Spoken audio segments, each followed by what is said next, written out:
Alléluia. Amen.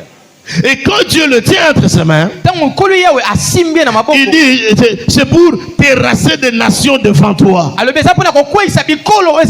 C'est-à-dire ici l'Éternel est en train de nous tenir afin de nous donner la force de terrasser des nations. Les nations devant nous. Des gens qui ont pris nos héritages. Des gens qui, par la distraction, ont volé ce qui nous appartenait. Et Dieu qui nous a oint, il nous dit, je te tiens à la main pour t'aider à terrasser des nations. Qu'est-ce que cela veut dire?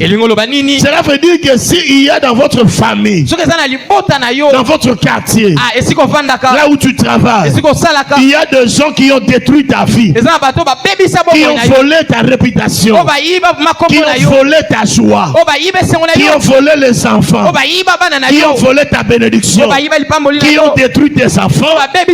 Aujourd'hui, le Seigneur nous tient en main afin d'entrer dans le combat pour terrasser ces gens-là.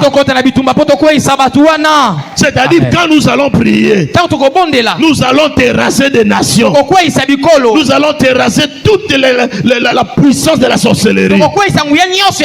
Tout ce qui était la puissance de la sorcellerie familiale, qui ont pris en otage nos biens. Alléluia. Amen. Et Dieu nous tient à la main pour terrasser nos ennemis. Et la deuxième chose, il dit nous tient à la main pour relâcher la ceinture de roi. Relâcher la ceinture de roi. Alléluia. Amen. La royauté qui était pour toi, ou quelqu'un d'autre a pris cela, le pouvoir que Dieu t'a donné, la richesse que Dieu t'a donnée, la gloire que Dieu voulait que ça accompagne ta vie, qui avait été arrachée par un roi. Dieu te donne la capacité de desserrer la ceinture de ce roi-là. Vous savez, quand on parle de desserrer la ceinture, vous voyez comme je suis ici. Si je desserre seulement ma ceinture, mon pantalon va tomber. C'est-à-dire que est-ce que vous avez bien? Amen.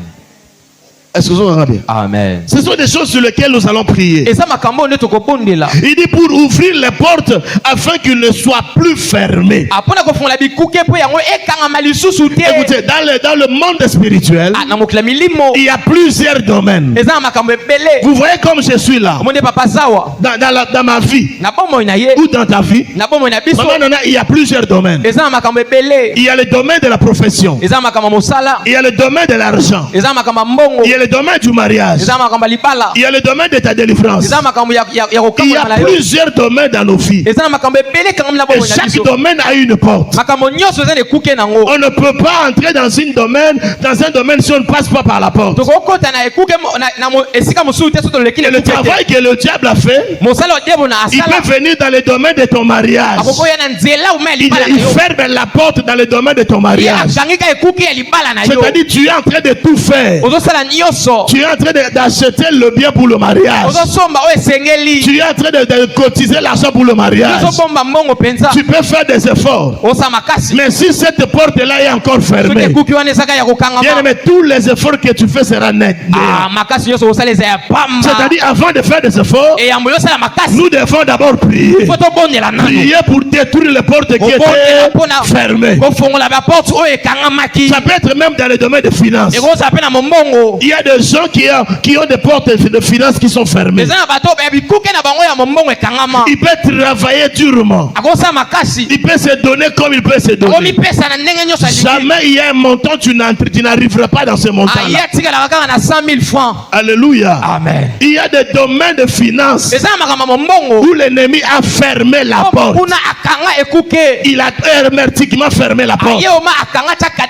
Pour que même si tu fais des efforts, que tu n'arrives pas à accéder dans le domaine. C'est pourquoi le Seigneur m'a demandé de parler de la percée. De parler de la percée. La percée c'est quoi? C'est un passage qui permet de progresser dans un domaine. Amen. Vous voyez comme il y a le mur là-bas. Pour passer dans l'autre parcelle, il faut percer le mur. Amen. Si vous comprenez, vous comprenez. Alléluia. Amen.